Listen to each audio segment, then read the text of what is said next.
स्थानिक विश्राम भवन येथे Republican party of India Athawale गटाच्या बैठकीपूर्वीच राडा। बुलढाणा विश्राम भवन येथे आज Republican party of India Athawale गटाच्या वतीने बैठकीचे आयोजन करण्यात आले होते। यावेळी पक्षनिरीक्षक बाबूराव कदम व तायडे या बैठकीला उपस्थित होते। बैठक सुरू होण्यापूर्वीच काही कार्यकर्त्यांमध्ये हाणामारी झाली।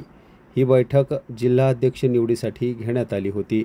त्याचबरोबर पक्षाचा वर्धापन दिन संदर्भात देखील चर्चा करण्यासाठी या बैठकीचे आयोजन करण्यात आले होते। पोलिसांना माहिती मिळाली।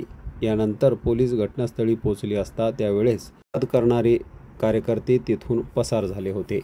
या बैठकीसाठी इच्छुक जिल्हा अध्यक्षपदासाठी असणारे उमेदवार देखील उपस्थित होते, तर पदाधिकारी कार्यकर्ते देखील यावेळी मोठ्या संख्येने या विश्राम भवन येथील बैठकीत मोठ्या संख्येने उपस्थित होते।